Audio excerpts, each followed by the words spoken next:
in association with Kuku FM. नमस्कार। पहले शुरुआत में नेता नगरी और नेता नगरी के दर्शकों को बहुत बहुत बधाई।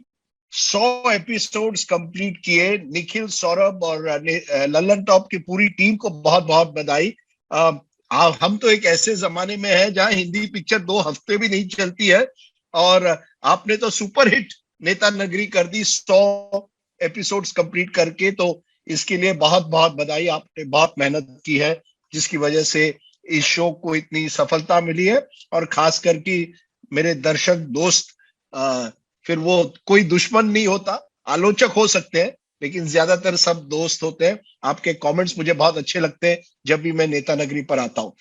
सौरभ ने मुझे कहा कि आप इस एपिसोड में कुछ किस्से बताइए, 5 या 6 किस्से राजनीति से जुड़े हुए, नेता नगरी से जुड़े हुए। देखिए, जब आपने 33 साल जर्नलिज्म में पूरे किए हैं तो किस्से तो बहुत होते हैं। कभी कभी आप सोचते हैं कि किताब लिखें, तो शायद उस किताब में मैं कई किस्सों के बारे में जिक्र करूंगा। और जब कोई बायोग्राफी लिखूंगा, अगर कभी लिख दी ऑटोबायोग्राफी, तो उसमें जरूर लिखूंगा। लेकिन मैं दर्शकों के सामने 6 किस्से आज बताने वाला हूं।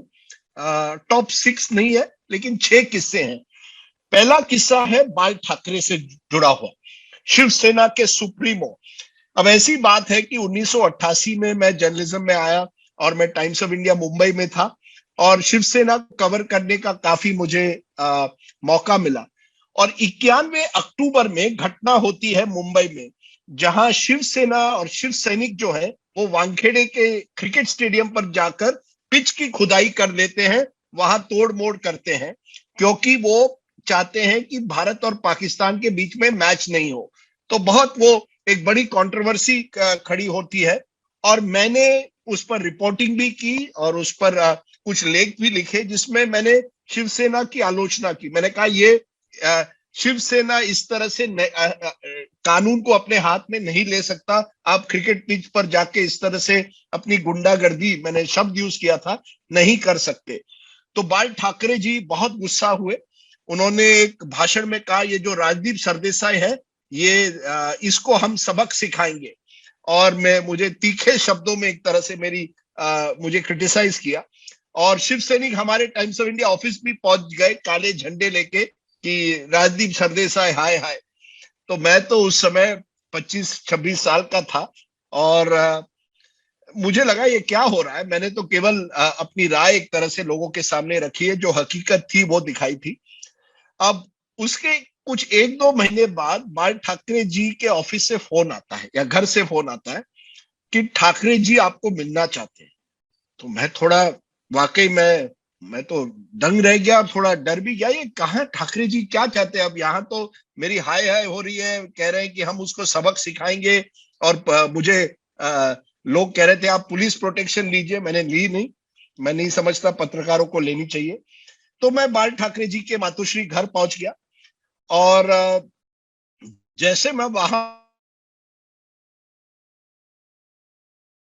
पर, वो बत्ती लग जाती है और बाल ठाकरे वहां से अपने चेयर से उठते हैं, बियर का ग्लास उनके हाथ में, और कहते हैं चीयर्स, चीयर्स राजदीप, चीयर्स। मैंने कहा वाह। बाल ठाकरे ने कहा बैठो यहाँ, पहले साथ में बियर पियेंगे, उसके बाद मैं आपको इंटरव्यू दूंगा। वो प्रिंट के लिए था, टाइम्स ऑफ इंडिया के लिए। तो मैंने कहा यार 1 मिनट तो ये मुझे कोस रहे थे, दूसरे मिनट मैं इनके साथ बियर पी रहा हूं। बाल ठाकरे उस तरह के व्यक्ति थे। उनका गुस्सा ज्यादा दिन नहीं रहता था और उनके, मेरे पिताजी के साथ बड़े अच्छे संबंध थे, क्रिकेट के शौकीन थे बाल ठाकरे। मैं नहीं जानता क्या उस कारण से वो मुझे इतनी अच्छी तरह से बियर के ग्लास से मिले, लेकिन मेरी रिलेशनशिप उनके साथ इसी तरह से रही। कभी वो मुझसे नाराज होते थे और कभी वो कहते थे आ जाओ घर पे और मिलते हैं। तो ये बाल ठाकरे का किस्सा है। दूसरा किस्सा है शरद पवार का, जो उस जमाने में महाराष्ट्र के स्ट्रॉन्ग मैन माने जाते थे, मुख्यमंत्री भी रहे थे उस समय। और ये बड़ा इंटरेस्टिंग किस्सा है क्योंकि राजीव गांधी, जिनकी आज जिनकी बर्थ एनिवर्सरी है, राजीव गांधी की की मौत होती है, जो टेररिस्ट अटैक में मई 1991 उसी साल में। और चुनाव हो रहे हैं, लोकसभा चुनाव, और अचानक राजीव गांधी के खिलाफ ये जो एलटीटी की साजिश और उनको सुसाइड बॉम्बर के बाद उनकी ट्रेजिक डेथ होती है। और फिर सवाल उठता है कि अब क्या होगा, कांग्रेस का क्या होगा, खासकर कि अगर कांग्रेस चुनाव जीतती है कौन बनेगा प्रधानमंत्री। तो तब ये स्टोरी चेस करते करते एक कांग्रेस के नेता, आज मैं नाम भी उनका ले सकता हूं, विलासराव देशमुख, जो बाद में मुख्यमंत्री बने, उन्होंने एक दिन सुबह हमें बुलाया और कहा देखिए दिल्ली में बहुत कुछ हो रहा है हलचल। तब मैं मुंबई में था और वहां ये चल रहा है कि अब कौन कांग्रेस का दावेदार बनेगा प्रधानमंत्री के लिए। और शरद पवार ने एक पूरा ऑपरेशन तैयार किया है, मुझे लगता है उस नाम ऑपरेशन सिल्वर था उसका, कि हम जितने भी जो हमारे प्रतिद्वंदी हैं जो चुनाव लड़ रहे हैं लोकसभा का, उनको हम पैसा देके उनको सपोर्ट करेंगे, ताकि चुनाव के बाद अगर वो जीत के आए तो वो पवार साहब का नाम आगे रखेंगे प्रधानमंत्री के दावेदार के लिए। तो ये स्टोरी बड़ी अच्छी लगी मुझे। और मैं और मेरे एक महाराष्ट्र टाइम्स के साथी है प्रकाश अकोलकर, हमने ये स्टोरी महाराष्ट्र टाइम्स और टाइम्स ऑफ इंडिया में संडे के मॉर्निंग के दिन पे लगा दी, और कि शरद पवार पूरी तरह से प्लान कर रहे हैं, कौन उनके साथ है, किस तरह से ऑपरेशन सिल्वर हो रहा है, या जो भी उसका नाम मैं भूल रहा हूं, उस ऑपरेशन का किस तरह से उसकी पूरी तैयारी हो रही है। हमें लगा तो बड़ी ब्रेकिंग न्यूज है, फ्रंट पेज स्टोरी है। सुबह सुबह करीब 5:30-6 बजे मुझे फोन आता है दिल्ली से, शरद पवार आपसे बात करेंगे। और शरद पवार लाइन पर आते हैं और कहते हैं क्या कर रहे हैं, कर दिया आपने, आपने ये पूरी पोल खोल कर दी, जो हम प्लान कर रहे थे, हमारा बिल्कुल प्लान तैयार था और आपने इस तरह से लिख दिया। तो मैंने कहा क्या हुआ? तो उन्होंने कहा नहीं नहीं ये तो बड़ी गोपनीय चीज थी। तो मैंने कहा सर पत्रकार जॉब है, स्टोरी सही है या नहीं? तो उन्होंने कुछ कहा नहीं। लेकिन उसके बाद अर्जुन सिंह नरसिम्हा राव, उन्होंने अपनी तैयारी की और एंड में शरद पवार प्रधानमंत्री नहीं बन पाए। तो कभी कभी पवार साहब कहते हैं आपकी वजह से महाराष्ट्र का एक व्यक्ति प्रधानमंत्री नहीं बन पाया। तो ये एक दूसरा किस्सा है। तीसरा किस्सा है लालू प्रसाद यादव को लेके, जो उस 1990 के दशक में एक तरह से मेरे लोकप्रिय नेता थे, क्योंकि टीवी के लिए मेड फॉर टीवी नेता थे। जब भी वो टीवी पे आते थे टीआरपी बहुत बढ़ती थी, मैं सच में आपके सामने ये कह सकता हूं।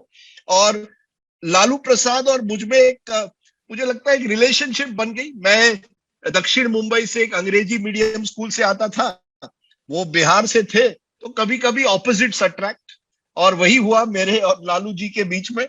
और मैं उनका पॉलिटिकल करियर फॉलो कर रहा था, और 95 का चुनाव होता है और बिहार में, और मैं उसे कवर कर रहा हूँ। और मैंने लालू जी से कहा एक इंटरव्यू आज करना है। तो उन्होंने कहा आज नहीं कल आ जाइए, आप 11 बजे आ जाइए। तो 11 बजे मैं सुबह पहुंच गया मुख्यमंत्री के बंगले, 10:30 बजे पहुंच गया। तब मुझे कहा गया 11 बजे आपको किसने बुलाया, आप आइए 11 बजे रात को, सुबह नहीं रात को लालू जी मिलेंगे। मैंने कहा बाप रे ठीक है। तो हम लोग 11 बजे रात को पहुंच गए और हमने पूरा सेटिंग कर दिया मुख्यमंत्री जी के कमरे में। तो लालू जी वहां करीब 12 बजे पहुंच जाते हैं और कहते हैं ये क्या है? तो मैंने कहा सर आपका इंटरव्यू नहीं, यहाँ नहीं होगा इंटरव्यू। तो कहाँ होगा? तो वो मुझे लेकर जाते हैं गौशाला, बंगले के पीछे जो उन्होंने गौशाला लगाई कि यहाँ इंटरव्यू होगा। तो मैंने कहा ठीक है। हम लोग एक क्या सेटिंग कर दी, पीछे में गाय चारों तरफ। फिर लालू जी कहते इंटरव्यू तब तक नहीं होगा जब तक आप सीखेंगे नहीं कि गाय से दूध कैसे हम लेते हैं, तो आपको पहले मैं सिखाता हूँ। तो पहले उन्होंने मुझे सिखाया कि किस तरह से दूध मिलता है गाय से, वो सब मैंने शूट भी किया। और उसके बाद उन्होंने इंटरव्यू दिया पूरे बैकग्राउंड में, गौशाला के बैकग्राउंड में, क्योंकि लालू जी जानते थे उस जमाने में भी टीवी कैमरा का क्या महत्व होता है। तो वो बड़ी रोचक घटना हुई है। लालू जी जैसे मैंने कहा वो अपनी अदा, अपनी शैली उनकी थी उस जमाने में। चौथी घटना है ममता बनर्जी, जो बंगाल की मुख्यमंत्री हैं।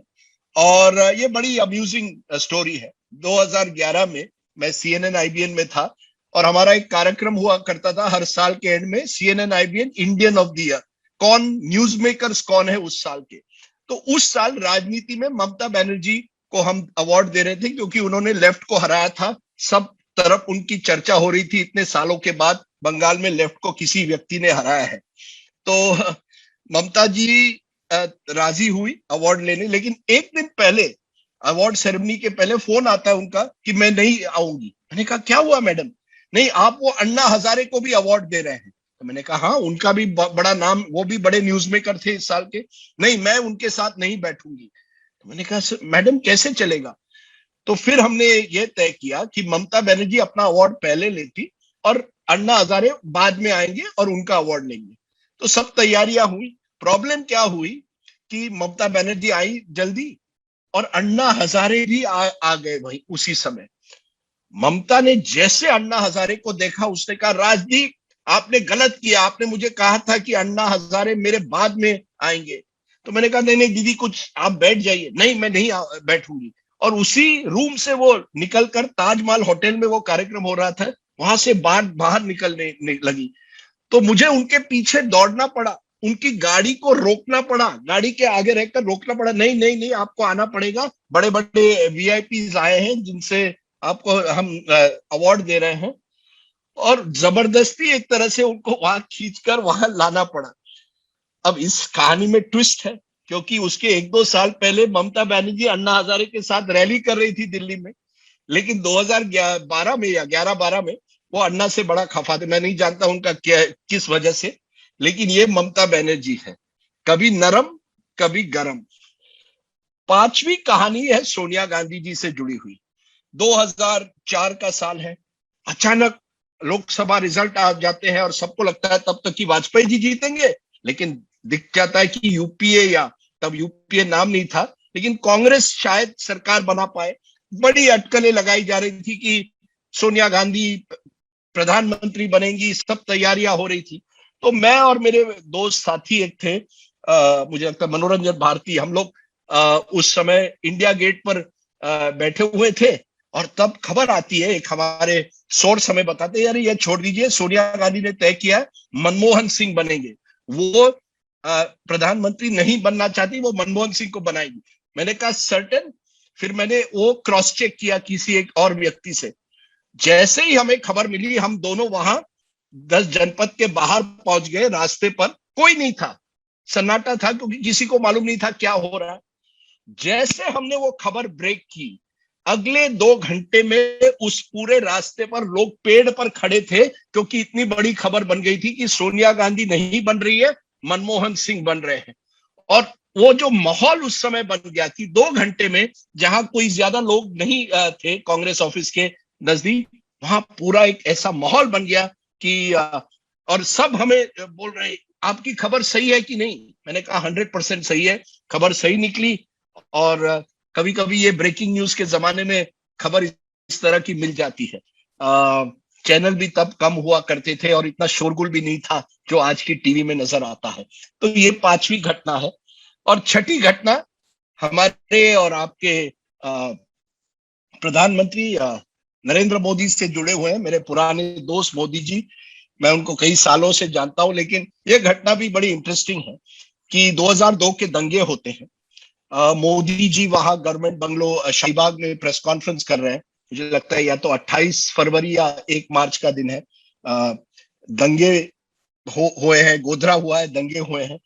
तो मैंने मोदी जी को कहा मोदी जी इंटरव्यू चाहिए। तो मोदी जी ने तब कहा ठीक, बिल्कुल तैयार थे। उस जमाने में मोदी जी बड़े अलग थे, प्रेस कॉन्फ्रेंस भी लेते थे।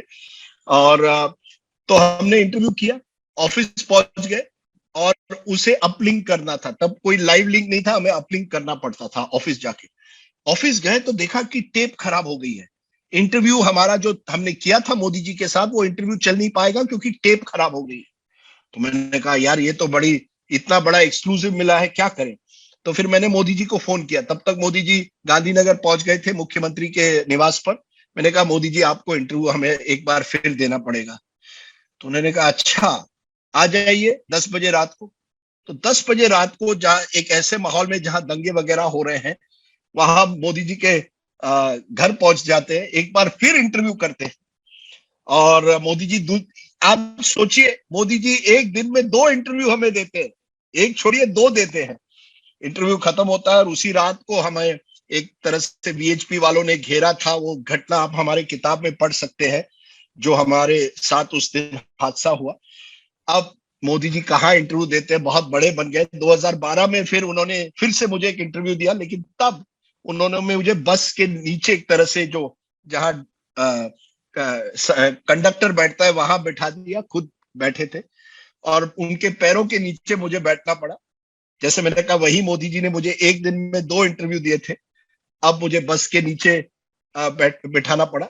अब तो प्रधानमंत्री बन गए हैं, 2 बार प्रधानमंत्री बन गए, 7 साल प्रधानमंत्री रहे, हम तो वहीं के वहीं रह गए।